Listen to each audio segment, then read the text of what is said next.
শস্যের ভূতগুলি যত তাড়াতাড়ি সরবে তত তাড়াতাড়ি সাংস্কৃতিক অঙ্গনের জায়গাটা এখন তো অনেক ছোট হয়ে গেছে, তো সাংস্কৃতিক জায়গাটা এটা বড় করা দরকার। আমি মনে করি গুরুজনরা চলে যাবে, এটাই বাস্তব।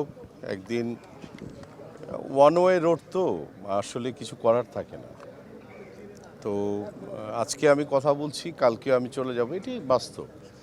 কিছু মানুষের হয় না, পৃথিবীতে আসে কিছু মানুষ চলে যাওয়ার পরও মানুষগুলি বেশি কষ্ট পায়। যেরকম জাভেদ আঙ্কেল, একটা ছোট স্মৃতির কথাই বলি।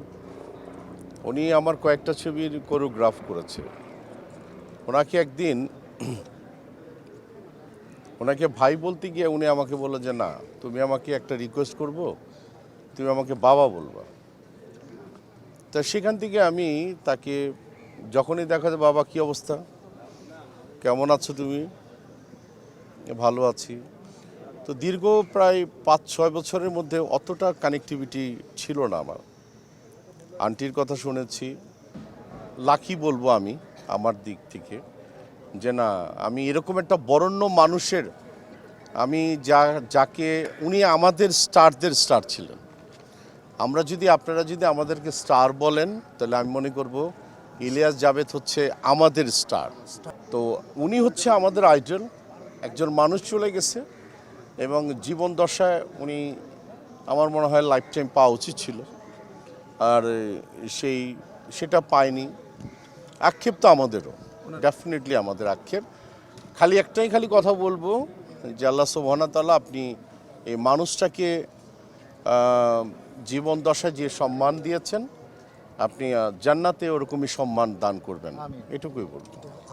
আক্ষেপের জায়গাটা তো একটা তৈরি হয়ে গেছে, তো বিগত 16-17 বছর একটা মানে ফ্ল্যাকচুয়েট সময় ছিল। তারপরে তখনও সম্মানিত করা হতো, কিন্তু কোনটা আগে পরে এটা কেউই বুঝতে পারতো না।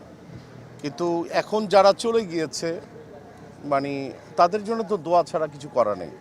আক্ষেপ তো দেখেন, প্রতিটা দেশই আক্ষেপ থাকে। আমি এটুকু বলবো, যারা নাকি চলে যায়, হ্যাঁ, তাদের বেলা যেসব মানুষগুলি চলে যায়, তাদেরকে ডেফিনেটলি রাষ্ট্র এবং চলচ্চিত্র, হ্যাঁ, রাষ্ট্রের জায়গায় যদি মানে যারা পরিচালনা করে তাদের ভিতরে যদি শস্যের মধ্যে ভূত থাকে, তাহলেই প্রবলেমগুলি হয়।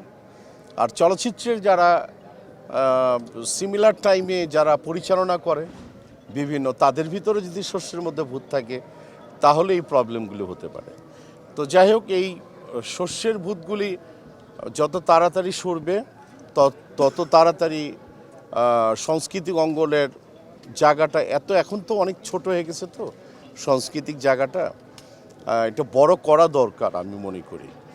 আর ছোট হতে হতে এরকম একটি ছোট জায়গায় চলে এসেছি যে এখন একটা মানুষ পাস করে যাওয়ার মতো রাস্তা নেই আমাদের। এই জায়গাটার থেকে মানে কোন্দল, রেষারেষি, দোষারোপ এগুলি না করে, মানে আমাদের সামনের জেনারেশন যারা আসছে, তাদের সুন্দর মানে পদক্ষেপ নেওয়া উচিত। আমরা যারা সিনিয়ররা মোটামুটি বেঁচে আছি, আমরা তার অনুসরণ করব, এটাই তো বাস্তব।